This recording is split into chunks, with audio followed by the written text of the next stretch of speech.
ही किताब बुनियादी तौर ते टिन शोबन खे कवर थो करे, सियासत, सिनेमा जी शख्सियतूं।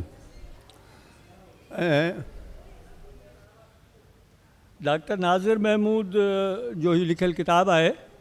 डॉक्टर नाज़िर महमूद एजुकेशन जे सब्जेक्ट में PhD आहे। अॼुकल्ह इस्लामाबाद में रहे थो, कराची ॼाओ आहे। सियासत में हुन जो जेको बुनियादी मौज़ू आहे उहो फेडरलिज़म, क़ौमी जबर ऐं जमहूरियत जो इर्तिक़ा आहे। माज़ीअ में लेफ्टिस्ट सियासत रहण जे करे हुन जो जेको वर्ल्ड व्यू आहे उहो प्रोग्रेसिव आहे, उहो हिन किताब मां बि ज़ाहिर थिए थो।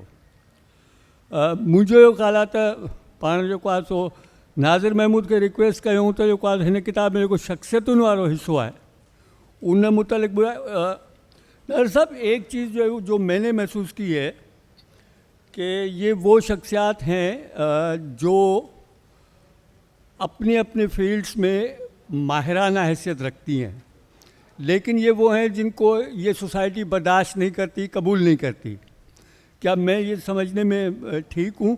और ये शख्सियात सिलेक्ट करने में आपकी क्राइटेरिया क्या थी, क्यों? इस किताब के जैसे असलम ख्वाजा साहब ने बताया 3 हिस्से हैं, सियासत, सिनेमा, शख्सियात।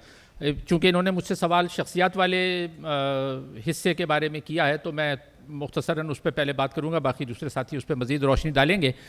देखें, जो मैंने शख्सियात इसमें मुंतखब की हैं उनका एक बुनियादी एक आपको मुश्तरका उनमें एक क्वालिटी या उनकी ख़ासियत, खुसूसियत मिलेगी।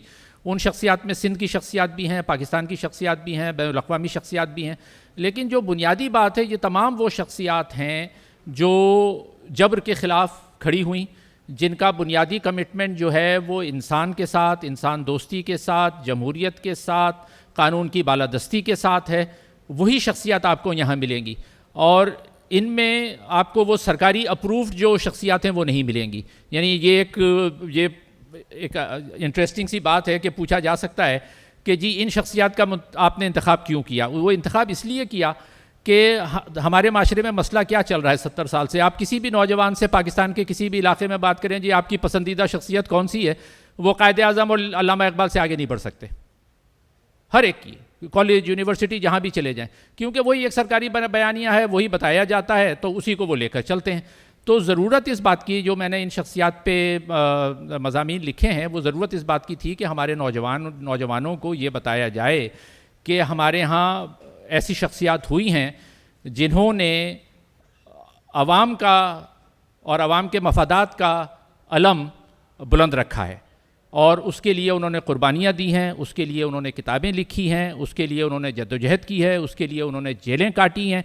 तो ये वो शख्सियात हैं जो कि हमारे रोल मॉडल हैं।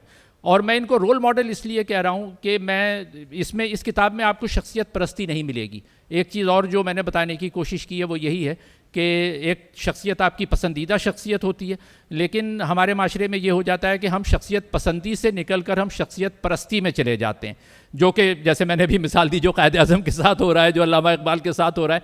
और शख्सियत परस्ती का मतलब परस्तिश से निकला है ना, तो वो परस्तिश मुझे पसंद नहीं आती, क्योंकि परस्तिश का दूसरा मतलब है इबादत। अगर आप किसी की शख्सियत परस्ती करते हैं तो इसका मतलब ये कि ना आप उस पर तनकीद कर सकते हैं, ना उस पर सवाल उठा सकते हैं, उसको आप इंसान से एक बालातर दर्जे पर ले जाकर पहुंचा देते हैं। तो वो रवैया गलत होता है। तो इस किताब में जो मेरे शख्सियत पे मज़ामीन है उसमें मैंने यही कोशिश की है कि लोगों की जो शख्सियात हैं उनके सही पहलू को उजागर किया जाए और उनकी तहरीरों को। एक और इनमें जो मुश्तरक चीज़ है इन शख्सियात के बारे में कि ये सब लोग वसीउल मुतालिया लोग थे और इन सब ने बहुत कुछ लिखा है, और वही लिखने से ये होता है कि उनकी जो देन है, उनका जो विरसा है वो हमारे साथ मौजूद है और उन्हीं पर हमें लिखना चाहिए। जैसे कल के एक सेशन में बात हो रही थी, जिन किताबों ने सिंध पे असर डाला, जामी भी उस सेशन में मौजूद थे। तो हमारे साथ मसला ये है कि हम जब गिनते हैं तो बदकिस्मती से हम 2, 4, 5 शख्सियत से आगे जा नहीं पाते। हमारे माशरा इतना इसमें इल्म व दानिश पर ताले पड़े हुए हैं कि चंद नाम लेकर उंगलियों पर गिनकर फिर हमारे पास लोगों की कमी हो जाती है। तो इसलिए ज़रूरी है कि वो शख्सियत जो कि नज़रों से पोशीदा हैं उनको आगे लाया जाए। महिरबानी नाज़िर साहब। साईं जामी साहब, हिन किताब में तव्हांजो मुंहिंजो ऐं असां मां घणनि जो पसंदीदा सब्जेक्ट आहे सियासत, जिते असीं तमामु घणो ॻाल्हायूं था, असां तमामु घणा दोस्त तव्हां समेत लिखनि बि था। आउं जेतिरो सम्झी सघियो आहियां हिन किताब में त जमहूरियत या जमहूर अवाम उहो डोमिनेट थो करे। हिंद जी सियासत हुजे, सिंध जी सियासत हुजे, बांग्लादेश जी सियासत हुजे, यूरोप जी सियासत हुजे, इंडोनेशिया जी हुजे, फेडरलिज़म डोमिनेट थो करे। छा हिकिड़ो त इहो आउं सही हुनखे सम्झी सघियो आहियां त जीअं जेको आहे असांजा ॿिया दोस्त बि किताब खे उन हवाले सां ॾिसी सघनि, ऐं छा असीं जेको आहे सो तव्हांजो हिन ते नाज़िर जो जेको तज्ज़ियाती अंदाज़ आहे उन ते तव्हांजा छा कमेंट्स हूंदा? सभ खां पहिरीं त मां तव्हांजे सवाल ते अॻ में ॿ ॻाल्हियूं ॿियूं करणु चाहियां। तव्हांखे मुबारकबाद ॾियणु चाहींदुसि असलम खे बि। मां कल्ह चयो असलम खे ऐं नाज़िर खे बि चयुमि त जेको असलम तर्जुमो कयो आहे हिन किताब जो उहो पढ़ी लॻे थो त ॼण किताब सिंधी में ई लिखियलु आहे। त मुंहिंजे ख़्याल में इहो जेको तर्जुमो तव्हां कयो आहे उहो ऐं नाज़िर साम्हूं ॻाल्हि कई आहे त तर्जुमो हिन जो एॾो सलीस ऐं एॾो ओरिजिनल थियलु आहे जो बिल्कुलु लॻे थो त किताब तर्जुमो न आहे, असलो को किताब लिखियलु आहे। तव्हांखे मुबारक बि हुजे। ऐं मां तव्हांजे हिन सवाल ते त जेको हिन जो पहिरियों भाङो आहे उन जे बारे में पंहिंजी राय ॾियण खां अॻ में, छो त ॾिसां पियो काफ़ी दोस्त आहिनि, मुमकिन आहे घणनि जो तारुफ़ न हुजे नाज़िर सां, त मां कुझु ॿ टे ॻाल्हियूं उन जे बारे में करणु चाहींदुसि। नाज़िर महमूद असांजी हिकिड़ी तक़रीबन जनरेशन आहे, मुंहिंजो इंतिहाई प्यारो दोस्त आहे, हम ख़्याल बि आहे, हम फ़िक्र बि आहे ऐं तमामु पुराणो दोस्त आहे। नाज़िर जी जो तारुफ़ जे हवाले सां त नाज़िर जो जेको वालिद साहबु उहो अञा हयात आहिनि, तमामु हाणे वॾी उमिरि में आहिनि, पर मुंहिंजो नाज़िर सां तालुक़ु जॾहिं 90 जे ज़माने खां शुरू थियो त उन खां अॻु में तालुक़ु उनजे वालिद साहब सां हो। छाकाणि त कराची में जेके असांजा खाबी धुर जा तरक़ी पसंद जेके दानिश्वर हुआ ऐं जेके सरगर्म ऐं मुतहरिक माण्हू हुआ कराची में, उन्हनि में नाज़िर जो वालिद साहबु तमामु हिकिड़ो अहम माण्हू हो। रिम्पा प्लाज़ा में जफ़ाकश रिसालो हूंदो हो, रहीम बख़्श आज़ाद उनजो एडिटर हूंदो हो। मां उन में 87 खां वठी लिखणु शुरू कयो उर्दू में, ऐं उते साईं जो वालिद साहबु उते अक्सर ईंदो हो, असांजूं कचहरियूं थींदियूं हुयूं, मुज़ाकरा थींदा हुआ ऐं काफ़ी कराची में, त इन जो पस मंज़र उहो आहे। असांजी ॿी निस्बत बि हिकिड़ी दिलचस्प आहे, उहा इहा त जंहिं माण्हूअ नाज़िर खे लिखण ॾांहुं माइल कयो ऐं इन पासे ॾांहुं घणो, नदीम अख़्तर, उहो पाण ख़ुदि हिकिड़ो तरक़ी पसंद दानिश्वर आहे ऐं मुंहिंजो बि उहो इंतिहाई वेझो ऐं प्यारो ऐं पुराणो दोस्त रहियो आहे। त इन लिहाज़ खां असांजो तालुक़ु तमामु पुराणो आहे, ज़ाती बि ऐं इल्मी ऐं फ़िक्री बि। हीअ किताबु जेको आहे जंहिंजे मां अचां थो पहिरें भाङे ते, त नाज़िर जीअं त हिकिड़ो तरक़ी पसंदि राइटर आहे, हिकिड़ो आदर्शी क़िस्म जो माण्हू आहे, हिकिड़ो क्रिटिकल सोच रखंदड़ माण्हू आहे, त ज़ाहिर आहे हिन पूरे किताब में उहा जेका नाज़िर जी जेका फ़िक्री बीहक आहे, शख़्सियत आहे, शयुनि खे ॾिसण जो अंदाज़ आहे, उहो टिनी भाङनि में मुकमल मौजूदु आहे। हाणे जेको तव्हांजो सुवालु आहे तुंहिंजो पहिरियों भाङो इन किताब जो, छो त किताब में 3 भाङा आहिनि ऐं हीअ सभु जेके मज़मून आहिनि ऐं कॉलम आहिनि, इहे दरअसल नाज़िर अख़बार में लिखंदो आहे, दी न्यूज़ में, त घणे भाङे इहे सभु अख़बार में लिखियलु मज़मून ऐं कॉलम आहिनि। पर हिन जी ख़ूबी इहा आहे इन किताब जी त जीअं त हिकिड़े तरक़ी पसंदि ऐं हिकिड़े स्कॉलर माण्हू जा लिखियलु आहिनि, इन करे इहे रवाजी तबसरे बाज़ी वारा मज़मून न आहिनि ऐं रवाजी हिकिड़ा सतही जेका आहे हिकिड़ी कमेंट्री वारा मज़मून न आहिनि, पर हीअ तमामु गहराईअ सां ऐं मालूमात सां, ॼाण सां ऐं तनक़ीदी शऊर सां लिखियलु मज़मून आहिनि। इन करे हीअ अहिड़ा मज़मून ऐं अहिड़ा कॉलम वक़्त सां गॾु पुराणा कोन थींदा ऐं मतरू कोन थींदा। हीअ त किताब जी ख़ूबी आहे। जेके इन जे पहिरें भाङे में मौज़ू आहिनि, ज़ाहिर आहे बज़ाहिर त जीअं त अख़बारी कॉलम आहिनि, मज़मून आहिनि, इन में इन करे तरतीब न आहे।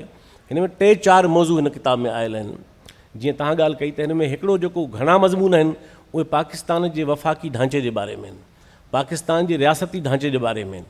उन में नाज़िर जेके मज़मून लिखिया आहिनि उन में पाकिस्तान जी रियासत जा जेके बुनियादी बहरान आहिनि, मसइला आहिनि, पाकिस्तान जी शुरूआति थी रियासत जी, त उन में कहिड़ियूं कहिड़ियूं बुनियादी ग़लतियूं जी शुरूआति कई वई, त जेको बि पाकिस्तान जो रियासती वफ़ाक़ी सियासी जेको ढांचो आहे ऐं जेको पूरो बुनियादु आहे, उहो हिकिड़े तनक़ीदी बहस हेठि आयल आहे हिन किताब जे तमामु घणनि पहिरियनि मज़मूननि में।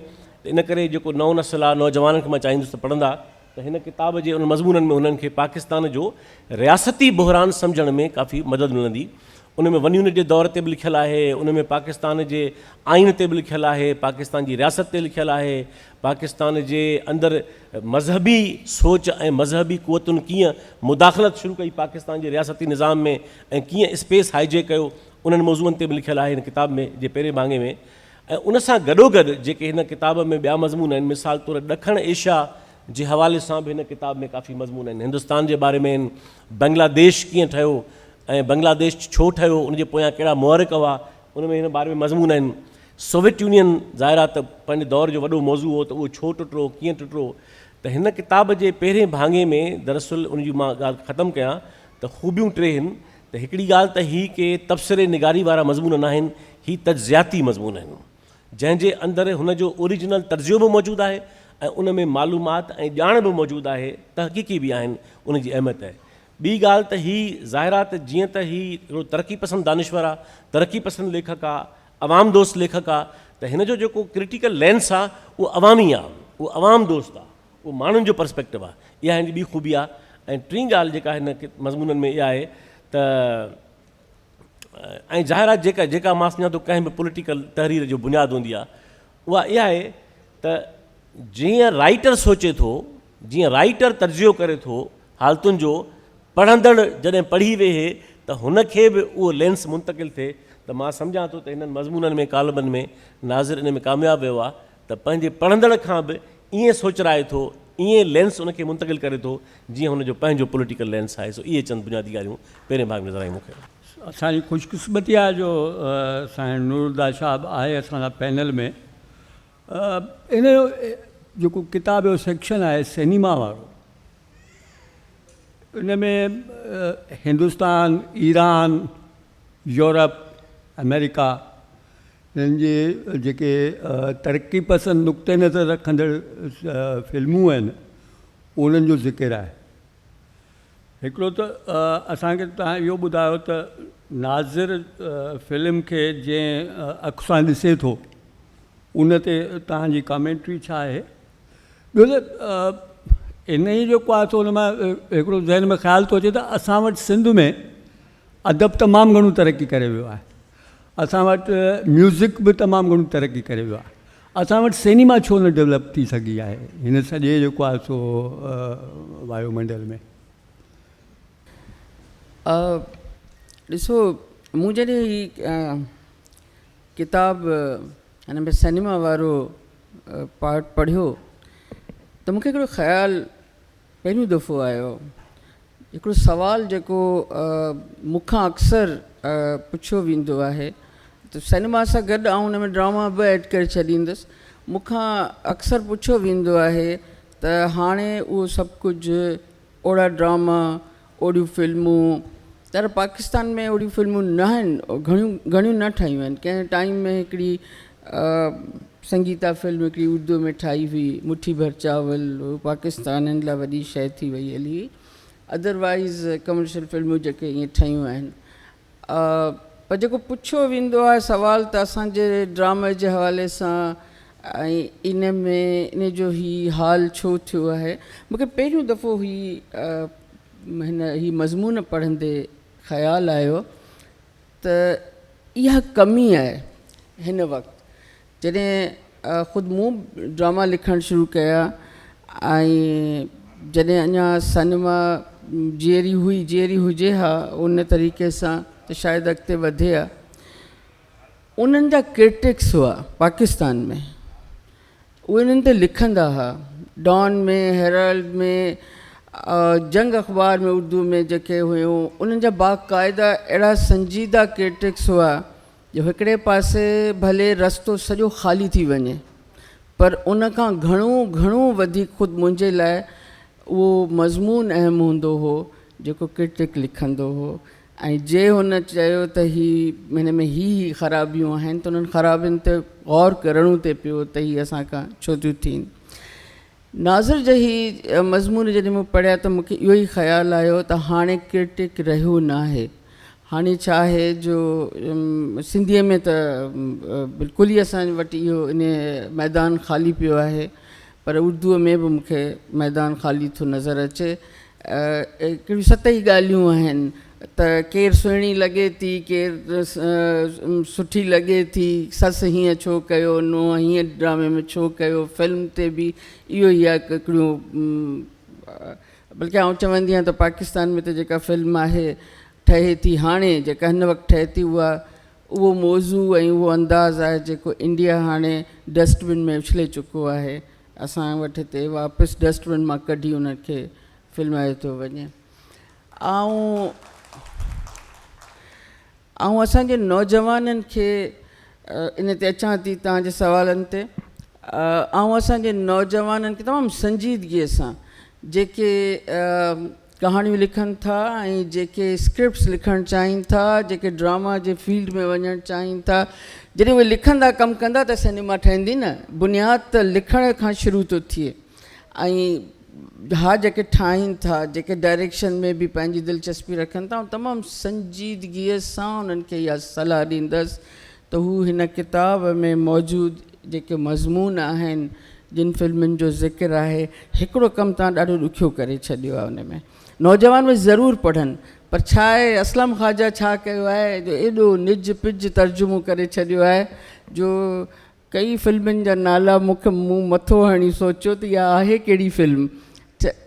थोरो अंग्रेज़ीअ में बि नालो अची वञे त यूट्यूब ते हिते हुते ॻोल्हणु नौजवाननि लाइ सवलो थी पवे थो। त उहा फिल्म ज़ाहिर हर फिल्म जो नालो अंग्रेज़ीअ में मौजूदु आहे या रोमन में, जेको ईअं ई एक्टर्स जा नाला बि जेकॾहिं अंग्रेज़ीअ में बि हुजनि त उन खे उचारणु सवलो थी थो पवे।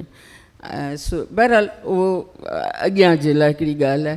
ऐं नौजवाननि खे ज़रूरु मशवरो ॾींदुसि त तव्हां ही मज़मून जेके इन में शौक़ु रखनि था, जिन खे ख़्यालु अचे थो इहो त असां ड्रामा ठाहियूं, असां फिल्मूं ठाहियूं, असां हाणे त शॉर्ट फिल्म थी हले, उहा ठाहियूं, लिखूं, उन्हनि खे मज़मून ज़रूरु पढ़णु खपनि। छाजे करे उन ते आउं ॻाल्हाइणु चाहींदुसि। जामी सां मूं अॻे बि इहा ॻाल्हि शेयर कई दफ़ा कई आहे त इलाही साल पहिरीं, काफ़ी साल थिया, मुंहिंजो ख़्यालु आहे कि अर्ली 90s जी ॻाल्हि आहे। ऐं पलीजो साहिबु हिकिड़े ई पाड़े में रहंदा हुआसीं, घर वेझा हूंदा, पोइ इन करे पलीजे साहिब सां ॾाढियूं कचहरियूं थींदियूं। पलीजे साहिबु मूंखां हिकिड़ो सुवालु कयो उन दौर में, जॾहिं मुंहिंजी कहाणियुनि जा 2 मजमूआ बि अची चुका हुआ। मूंखे चई त तो वॉर हिस्ट्री पढ़ी आहे? मां थोरी देरि लाइ, वॉर हिस्ट्री जो मैदान इलाही वसी आहे, मूं चयो अलाए कहिड़े पासे पलीजो साहिबु वञणु थो चाहे। मूंखे चई थो वर्ल्ड वॉर पढ़ियो आहे? वर्ल्ड वॉर जी हिस्ट्री पढ़ी आहे? मुंहिंजी लिटरेचर में जेतिरी जंहिं हद ताईं पढ़ियो आहे। चई न हिस्ट्री तो पढ़ी आहे। न जी, जेसि ताईं तूं वर्ल्ड वॉर जी हिस्ट्री ऐं वॉर हिस्ट्री न पढ़ंदी आहे तेसि ताईं तुंहिंजो दिमाग़ु उन सतह ते वेंदो ई कोन। त मूं जॾहिं ही पढ़ियो पिए त मूंखे पलीजे साहिब जी ऐं मूं पहिरियों भेरो वॉर हिस्ट्री पलीजे साहिब जो ॾिनल किताबु पढ़ियो। मूं फॿाइण बि चाहियो, 6 महीना रखी छॾियमि, पर मूंखे ॾियणो पइजी वियो। पलीजे साहिब जो रोज़ु ईंदो त मूंखे किताबु वापसि कर। मूं जॾहिं ही मज़मून पढ़िया त मूंखे इहे पलीजे साहिब जी इहा ॻाल्हि यादि अची वई। हिन में इलाही उन्हनि फिल्मुनि जो ज़िक्र आहे जिन जो तालुक़ फर्स्ट वर्ल्ड वॉर ऐं सेकेंड वर्ल्ड वॉर सां आहे। ऐं ख़ुदि अॼु बि सेलेक्ट करिणी पवे मूंखे फिल्म त आउं वर्ल्ड वॉर सेलेक्ट कंदी आहियां, उन जी का बि फिल्म उन सां रिलेटेड। छा आहे, जॾहिं पलीजे साहिबु मूंखे चयो आहे या ही मज़मून जेके आहिनि जंहिं तरीक़े सां नाज़िर हिननि खे लिखियो आहे, जंहिं तरीक़े सां फिल्म जी कहाणी जेका आहे त एॾो डिटेल्ड लिखियो अथसि जो किथे किथे त मेकअप खे बि डिस्कस करे वियो आहे त हुनजो चहिरो हुन में सादो ॾेखारियो वियो आहे, हुन में हल्को मेकअप रखियो वियो आहे। ऐं हालांकि मुंहिंजे लाइ हैरान कंदड़ ॻाल्हि हुई इहा ॿी ॻाल्हि आहे त नाज़िर जी लाइब्रेरी बि भरी पई आहे इन मौज़ूअ जे किताबनि मां। ऐं पहिरियों भेरो मिलण वारे खे ऐं वञण वारे खे हैरत बि थिए थी त एॾी कलेक्शन मूं वटि न आहे, नाज़िर वटि आहे। सो एॾो डिटेल जेको आहे, जिन जिन फिल्मुनि जा नाला खया अथसि, कुझु मुंहिंजी ॾिठलूं हूंदियूं, कुझु मुंहिंजी ॾिठलूं न आहिनि, पर जंहिं तरीक़े सां खया अथसि उहा शइ न रुॻो इहो ॿुधाए थी त फिल्म जी ख़ूबी छा आहे, हिन फिल्म में छा आहे, तव्हां इहा फिल्म ॾिसो, पर इहो ॿुधाए थो त तव्हां इहा फिल्म छो ॾिसो, इहा फिल्म तव्हांखे ॾींदी छा।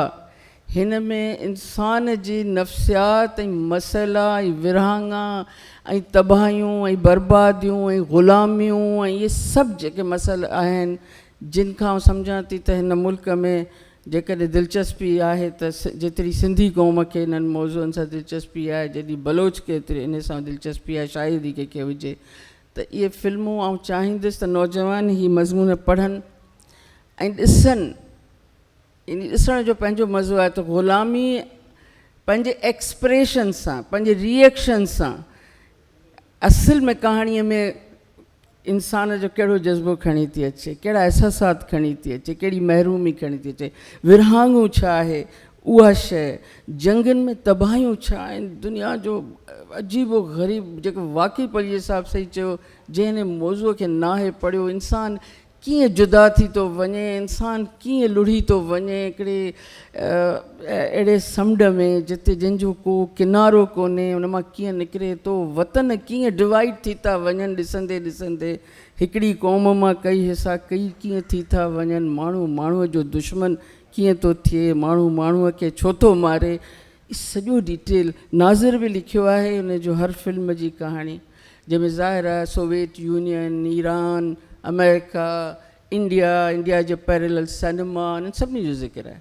पाकिस्तान जो ज़िक्र कोन्हे, मूं हींअर इन करे असलम ख़्वाजा खे ॿुधायो त पाकिस्तान में हिकिड़ी आर्ट मूवी ठही हुई जेके मुंहिंजी उमिरि जा वेठा आहिनि उन्हनि खे यादि हूंदो, मुठी भर चावल, जंहिंमें पाकिस्तानी हैरान हुआ त हीअ फिल्म वाजी आहे, जॾहिं त इंडिया जी पैरेलल सिनेमा कमाल कयो आहे, बंगाली सिनेमा, हीअ सभु कुझु।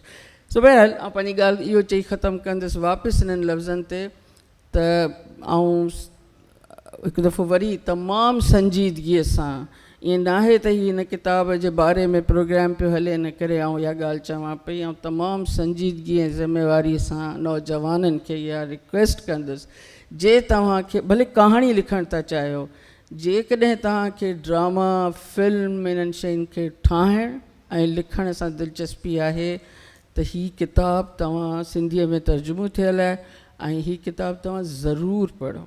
मूंखे त हिन किताबु सचमुच आउं पढ़ी ऐं शख़्सियतुनि ते बि ख़बर ई न आहे हाणे त कहिड़ी, हिकिड़ो मोहम्मद अली जिन्ना आहे, हिकिड़ो अलामा इक़बाल आहे, ख़बर ई न आहे त कहिड़ी शख़्सियत आहे बाक़ी दुनिया में, पर हीअ किताबु ज़रूरु पढ़ो। वॾी महिरबानी। नाज़िर साहब, नूरदा शाह की बात से एक क्लू लेते हैं कि क्रिटिकल राइटिंग्स हमारे यहाँ न होने के बराबर हैं। एज अ रीडर मैंने यही देखा है कि जो शख्सी खाके लिखे जाते हैं सिंधी में भी और उर्दू में भी, उनमें तनकीदी नुक्ता नज़र नहीं है। आपकी इस किताब में एक शख्सी खाका कुदरतुल्लाह शहाब का मिलता है हमें, जिस पे जिनको आपने तनकीदी नुक्ता नज़र से देखा है। इसके क्या असबाब हैं कि हमारे यहाँ हमारे जो लिखने वाले हैं वो शख्सी खाके लिखते हुए तनकीदी नुक्ता नज़र नहीं रखते? मेरा ख़्याल है बहुत अच्छा सवाल है ये बहुत ज़रूरी है, और सिर्फ ये कुदरतुल्लाह शहाब पे तनकीदी नहीं है, दूसरे भी मेरे मज़ामीन तनकीदी हैं। मसलन ये कि भुट्टो साहब पर भी एक मज़मून है। तमाम जिन शख्सियात का मैंने इंतखाब किया है, चाहे वो GM सैयद हों, इसमें आपको भुट्टो साहब भी मिलेंगे, इसमें आपको पलीजो साहब भी मिलेंगे, इसमें आपको जोयो साहब हैं, सुबो गयान चंदानी जो मेरे वालिद साहब के दोस्तों में से थे, बल्कि हमारे घर आके रुका करते थे। इत्तेफाक से मेरे वालिद यहाँ मौजूद हैं, इनकी 90 साल उम्र है। मैं उनसे बाद में गुजारिश भी करूँगा कि वो यहाँ पर तशरीफ़ लाएँ।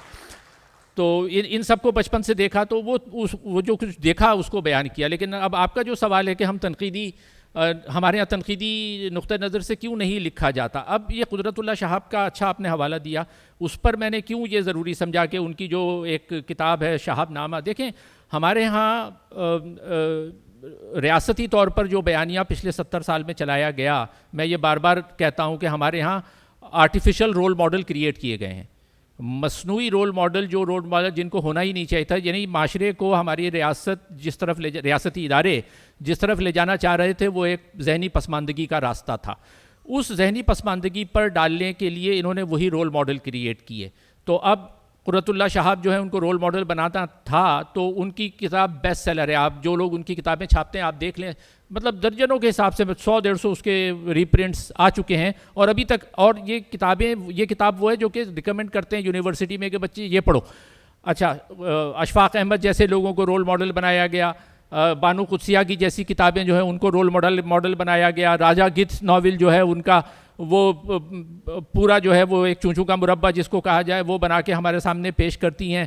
یعنی اور یہ ایک سوچے سمجھے منصوبے کے تحت کیا گیا ہے. جو لوگ یہ سمجھتے ہیں کہ یہ اچانک سے ہو گیا, یہ اچانک سے نہیں ہوا, یہ ابھی بھی ہو رہا ہے. ابھی جس قسم کے ٹی وی ادی بیٹھی ہیں یہاں پر, اور ادی میری بات سے شاید اتفاق کریں گی کہ ابھی جو ڈرامے ٹی وی پہ دکھائے جا رہے ہیں, جو شخصیات ان کو لکھ رہی ہیں, عمیرہ احمد, نمیرہ احمد, ہاشم ندیم, خدا اور محبت, مومن کا پتہ نہیں کیا, اور وہ عشق حقیقی سے عشق ازل اور عشق فلانا, تو یہ جو ساری کہانیاں بتائی جا رہی ہیں یہ ریاستی بیانیے کو تقویت اس طرح سے دیتی ہیں کہ آپ حقیقی مسائل پہ بات نہ کریں, آپ حقیقی خیالی دنیا میں نکل جائیں, مزاروں کے چکر لگائیں, سر پھوڑیں, عشق کرنے کے اسلامی طریقے سکھائے جا رہے ہیں.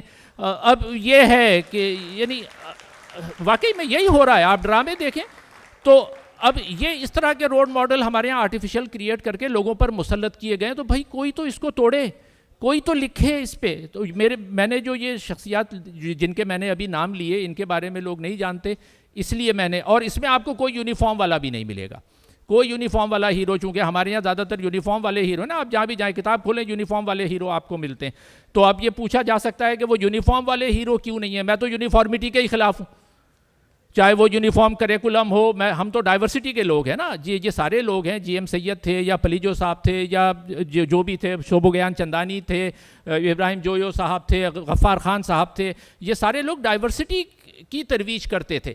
تو یہ ہمارے رول ماڈل ہیں, اور ان ماڈل کی جو تعلیمات ہیں وہ لوگوں تک, ہمارے نوجوانوں تک پہنچانی ضروری ہیں. چاہے, اور یہی وجہ ہے کہ میں نے اس کتاب کو, ظاہر ہے یہ انگلش میں تھی یہ کتاب جو اوریجنل میں نے لکھی تھی, لیکن اس کا اردو میں بھی ترجمہ کرایا, اور پھر شکریہ اسلم خواجہ صاحب کا کہ انہوں نے اس کا اردو میں ترجمہ کیا.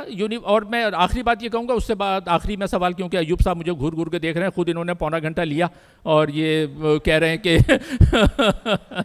تو میں آخری بات یہ جو میں نے یونیفارمٹی کی بات کی نا, دیکھیں میں نے یہ کیوں کہا کہ جی اس میں یونیفارم والے ہیرو نہیں ہیں, کیونکہ یونیفارم کا مسئلہ کیا ہوتا ہے, یونیفارم ہم سے ہماری شخصیت چھین لیتا ہے. یونیفارم جب کوئی پہن لیتا ہے, اور یہ بات میں جب پڑھ رہا تھا باہر, میری ایک پروفیسر تھی, انہوں نے میری یہ بات سمجھائی تھی, تو وہ یہ کہتی تھی کہ جب آپ کوئی یونیفارم پہن لیتے ہیں تو آپ کی شخصیت ختم ہو جاتی ہے, یونیفارم آپ پہ ڈومینیٹ کرتا ہے, آپ کی شخصیت پہ ڈومینیٹ کرتا ہے. تو you are no more the person you are your uniform. اور یہی وجہ ہے کہ جو یونیفارم, یہ جو بات کرتے ہیں نا کہ جی فلاں ہو گیا, فلاں چلے جائیں گے, دوسرے آ جائیں گے, یہ ابھی نومبر میں تبدیلی ہو رہی ہے, پہلے یہ لے آؤ تو فلاں آ جائیں گے, تو میں کہتا ہوں دیکھیں جو اس یونیفارم میں ہوگا وہی سوچے گا, چاہے وہ پٹھان ہو, چاہے وہ پنجابی ہو, چاہے وہ مہاجر ہو, چاہے سندھی بھی آپ لے آئیں گے یونیفارم پہنا ہوا, وہ وہی کرے گا جو اس کو یونیفارم ڈکٹیٹ کرتا ہے کہ کرو. اس لیے یونیفارم والے ہیرو نہیں ہو سکتے. اب میں اسلم خواجہ ہم سے پوچھ رہے ہیں, میں آخری سوال میں سوچتا ہوں کہ ان سے میں پوچھ لوں کہ آپ نے اس کو ترجمہ کیا, آپ کو ترجمہ کرتے ہوئے کیا, کیونکہ ظاہر ہے یہاں سارے پڑھے لکھے لوگ بیٹھے ہیں جو ترجمہ بھی کرتے ہوں گے. اسلم خواجہ ہمارے ایک بڑے سینئر, کئی کتابیں انہوں نے ترجمہ کی اور اچھا ترجمہ کیا, جیسے جامی نے بھی کہا. تو میں چاہوں گا کہ جو لوگ بیٹھے ہوئے ہیں لکھنے پڑھنے والے لوگ, آپ کو اس کتاب کا ترجمہ کرتے ہوئے کیا آپ کے احساسات تھے, کیا چیلنجز تھے, کن مشکلات کا سامنا کرنا پڑا, وہ اگر آپ آخر میں بات کریں تو میرا خیال ہے سب کے لیے بہتر ہوگا. جامی صاحب पहिरीं सवाल ॾांहीं वरी मोटी हलूं. नाज़िर जो किताब पाकिस्तान में ख़ासि तौर ते जेका शुरू खां वठी हेल ताईं जी जेका तारीख़ आहे उनजो असांखे ज़िक्र थो ॿुधाए. तमामु घणी नाकामियुनि जी ऐं तमामु थोड़ियुनि कामयाबियुनि जी तारीख़ आहे पाकिस्तान में सियासी हवाले सां. तव्हीं सम्झो था त मुस्तक़बिल में कंहिं मुस्बत पेशक़दमी जी का गुंजाइश आहे, पेशरफ़्ती का गुंजाइश आहे? ॾिसो, जेका मूं सवेर ॻाल्हि कई इन किताब जे पहिरें भाङे जे हवाले सां, पाकिस्तान जी रियासत हक़ीक़त इहा आहे त हिकिड़ो 20वीं सदी खां शुरू थियल वॾो हिकिड़ो दोखो आहे. माना ही मुल्क ठहियो हिकिड़ी वफ़ाक़ तौरु 75 साल थियण ते हिन हे मुल्क वफ़ाक़ी न आहे। आइन चए थो वफ़ाक़ी आहे, अमलन वफ़ाक़ी न आहे, तव्हां सभिनी खे ख़बर आहे। हीअ किताबु उन बहरान खे डिस्कस करे थो। पाकिस्तान जो नालो भली खणी इस्लामिक बि हुजेसि, जेतोणीकि मुंहिंजो त बिलीफ आहे त का बि मज़हबी रियासत जमहूरी थींदी न आहे ऐं का बि मज़हबी रियासत रिपब्लिक थी सघे ई नथी। पर जेकॾहिं वक़्ती तरह क़बूल बि कजे त रिपब्लिक जो मतिलबु आहे जमहूरियत ऐं माण्हुनि जी जमहूरियत। पब्लिक आहे, रिपब्लिक आहे। पाकिस्तान 75 साल गुज़री विया आहिनि, पंहिंजे माण्हुनि ॾांहुं जवाबदार रियासत न आहे। हीअ किताब, हीअ मज़मून उनखे डिस्कस कनि था। पाकिस्तान मतिलबु न रुॻो रियासत दोखो कयो आहे माण्हुनि सां, उन में शामिल क़ौमुनि सां ऐं बुनियादी तक़ाज़ाउनि सां, पर मां त चवंदुसि त रियासत, इहा ॻाल्हि मूंखे हिकिड़े नवाज़ शरीफ़ खे बि हिते मुंहं ते चई, असां नाश्ते ते वेठासीं। मां चयोमांसि जेकॾहिं चओ था त तव्हां जी मुस्लिम लीग पाकिस्तान जी बानी आहे, त पोइ 1940 जी करारदाद जा वारिस ॿिया छो आहिनि, तव्हां छो न आहियो? मूं नवाज़ शरीफ़ खे चयो, मूंखे इलाही वक़्तु मिलियो थी बाकुर पातो। मां चयोमांसि जे 1940 जी करारदाद मुस्लिम लीग जी आहे त पोइ उहा लावारिस छो आहे? पोइ छो नथी तव्हांजी का बि मुस्लिम लीग पाकिस्तान जी ए खां वठी ज़ेड ताईं जेके बि आहिनि उहा क़बूल करे त इहा तव्हांजो ठहराव आहे?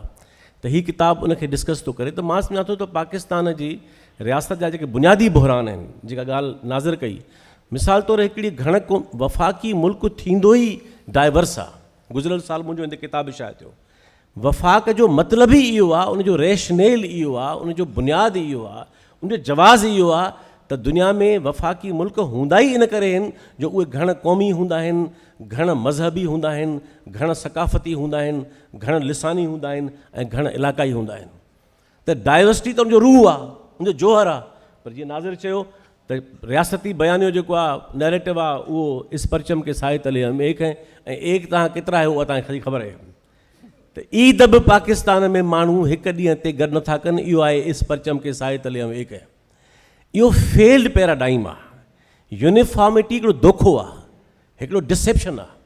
त मां सम्झां थो त नाज़िर असांजो दोस्त, मां पाण इन मौज़ूअनि ते तमामु घणो लिखंदो रहां थो। नाज़िर जो किताबु आहे त पाकिस्तान में जेको, त हाणे मां आख़िरी जीअं त राउंड आहे, त पाकिस्तान में 2 नुक़्ते नज़र आहिनि, इहा ॻाल्हि नाज़िर बि कई।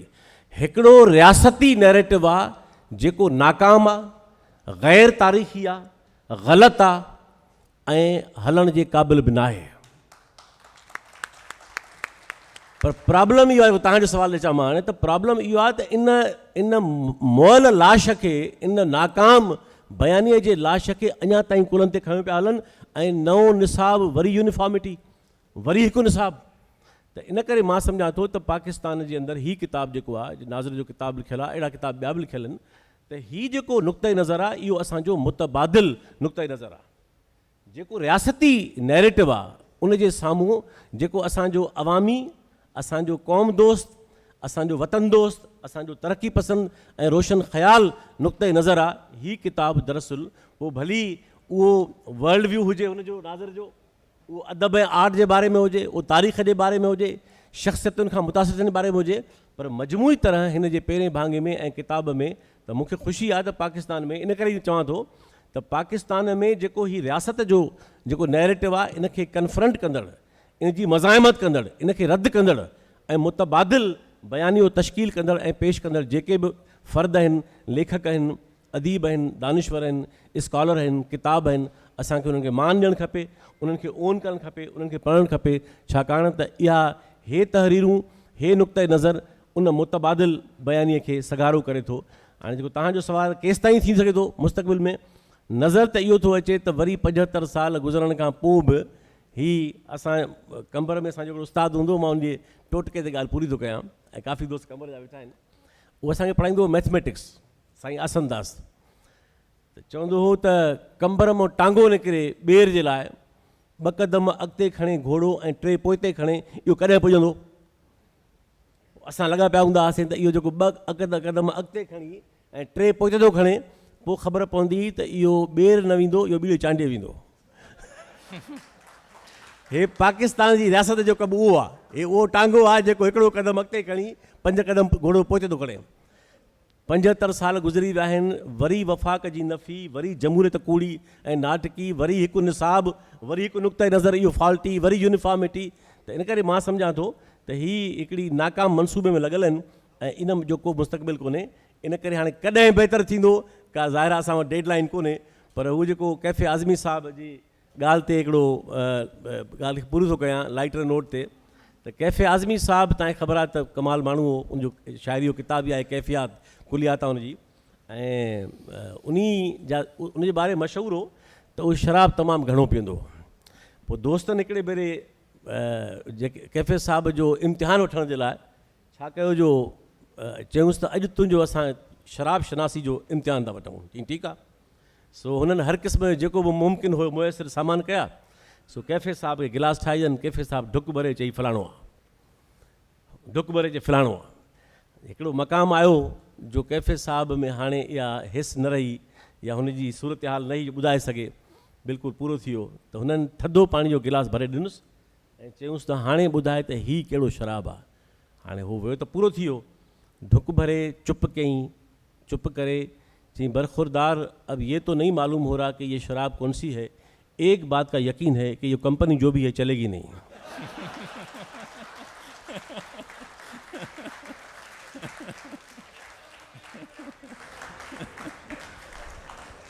बसि साईं नूरदास शाह खां हिकिड़ो कमेंट वठी पोइ जेको आहे सो अयूब शेख आदो सरेंडर था कयूं। छा हिन मुल्क में सिनेमा जो रिवाइवल मुमकिन आहे ऐं छा मुस्तक़बिल में सिंधी सिंधी फिल्म ठहिण जो को इम्कान तव्हांखे नज़र अचे थो? हिकिड़ी सिंधी फिल्म जी त मूंखे बि ॿिनि जी ऑफर आहे, पर अञा त माठ लॻी पई आहे। सो ख़बर न आहे। इन खां वधीक चाहींदुसि, नाज़िर वेठो आहे ऐं असांजी ऑडियंस नाज़िर खे ॿुधे। नाज़िर कुझु ॾिसो, हिकिड़ो माण्हू जंहिंजे अंदरि धरतीअ जो, माण्हुनि जो, सिस्टम जो ॾुख ऐं सिस्टम जे ख़िलाफ़ु हिकिड़ी न रुॻो कावड़ पर की हिकिड़ी तकलीफ़ मौजूदु हुजे, उनजो अंदाज़ ॾिसो केॾो मुख़्तलिफ़ आहे। असीं कई माण्हुनि सां मिलूं था, कई माण्हू असां सां ॻाल्हाइनि था, सॼो वक़्तु सेशन्स हेॾां होॾां। नाज़िर मूंखे कुझु ॾींहं पहिरीं अॼुकल्ह त घणो वायरल थियो आहे उहो नज़्म शरीफ़ आदमी, जंहिं नमूने सां मूंखे उन्हनि इहो नज़्म ॿुधायो ऐं पढ़ंदे पढ़ंदे ऑलमोस्ट रोई पियो। ऐं चाहींदुसि त नाज़िर उहो नज़्म ॿुधाए तव्हांखे ऐं उन खां पोइ पाण इनखे वाइंड अप करे। वो शरीफ आदमी फराज ज़ैदी साहब की नज़्म है, और कभी कभी मैं ये सोचता हूँ, हुसैन जब दश्ते करबला में यजीद से नबर्द आज़मा थे, अली का बेटा खुदा के महबूब का नवासा खलीफा वक्त के मुकाबिल चट्टान बनकर डटा हुआ था, तो मैं किधर था? अगर मैं सिब्ते नबी के मज़लूम जानिसारों की सफ़ में होता, शहीद होता, यजीद की फ़ौज में जो होता, तो हक़ की आवाज़ को दबाने पे खिलत फ़ाखरा ही पाता, मगर शहादत मेरा मुक़द्दर नहीं बनी थी, न मुझको खिलहत ही मिल सकी थी, तो मैं किधर था? जो मैंने सोचा तो मैंने जाना, न मैं इधर था न मैं उधर था। मुझे हुसैन और उनके सारे उसूल सभी अज़ीज़ थे, मेरे मफादात मुझको उनसे अज़ीज़ तर थे। मेरे मफादात जो इबारत थे मेरी ज़ात और मेरे बच्चों की आफ़ियत से, वो हाकिम वक्त की निगाह करम के मोहताज व मुंतज़िर थे। यही सबब है कि हक़ व बातिल के मार्के में सही गलत की तमीज़ के बावजूद खामोश ही रहा मैं। मगर जब एक बार करबला और यजीद सब ही गुज़र गए, तो हुसैन प्यासे ही मर गए, तो मेरी हमीयत ने जोश मारा। यजीद को मैंने जुल्म और जबर की अलामत बना के छोड़ा, हुसैन को मैं 1000 बरसों से रो रहा हूँ। कभी कभी मैं ये सोचता हूँ मेरे आइमा कि जिनके इल्म व अमल की खुशबू मशाम जाम में बसी हुई है, मेरे आइमा के आज भी जिनके पाक कदमों की पाक मिट्टी करोड़ों आँखों की रोशनी है, इन्हीं आइमा की पुश्त जब जालिमों के हाथों से खूचकां थी, खलीफा वक्त के अकूबत कदों में उनकी तमाम हस्ती लहू लहाँ थी, तो मैं किधर था?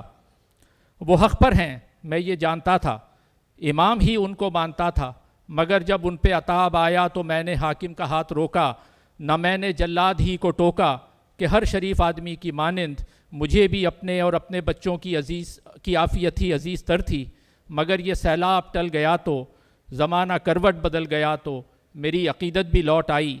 मैं उन अइम्मा की ज़ात को रोशनी का मीनार कह रहा हूँ। कभी कभी मैं ये सोचता हूँ कि जब वो मंसूर को सरेदार ला रहे थे, जब उसके जुर्म आगही पे अपने फतवे सुना रहे थे, जब उसको ज़िंदा जला रहे थे, तो मैं किधर था। ये बात अपनी जगह सही है कि जिस खलीफा ने उनके फरमान कत्ल पे दस्तखत किए थे वो मैं नहीं था। वो हाथ जिसने अजीम इंसान की ज़िंदगी का दिया बुझाया मेरा नहीं था, मगर ये सच है कि ये तमाशा भी मैंने देखा। मुझे ये अच्छा नहीं लगा था, मगर ये सच है कि चुप रहा मैं, कि हर शरीफ आदमी की मानंद मुझे भी अपने और अपने बच्चों की आफियत ही अजीज़ तर थी, मगर वो तूफ़ान गुज़र गया तो, खलीफ़ा वक्त मर गया तो, ज़मीर मेरा भी जाग उठा। मैं अब ये सारी दुनिया में ऐलान कर रहा हूँ, हुसैन और मंसूर मेरी नज़र में ज़ी हशम हैं कि हर वो हक़ है जो मसनद दार तक पहुँच जाए मोहतरम है। कभी कभी मैं ये सोचता हूँ कि सारे नमरूद, सारे शिद्दात, सारे फ़िरौन और उनकी औलाद सब सही थे। वो सब सही थे कि अपने अपने मिशन की तकमील कर रहे थे। वो सब सही हैं कि अपने अपने मिशन की तकमील कर रहे हैं। गलत तो मैं था, गलत तो मैं हूँ कि हर ज़माने से अजनबी सा गुज़र गया मैं, न ठीक से ही जी सका मैं, न ठीक ही से, ये मैं मुझसे पढ़ा नहीं जाता मैं, न तो वो गलत तो मैं था, गलत तो मैं हूँ कि हर ज़माने से अजनबी सा गुज़र गया मैं, न ठीक से जी सका कभी मैं, न ठीक से मर सका कभी मैं। गलत तो मैं था कि मेरी तक़वीम रोज़ व शब में कभी किसी फ़ैसले की कोई घड़ी नहीं थी। मेरे कबीले के वास्ते तो कोई क़यामत बड़ी नहीं थी।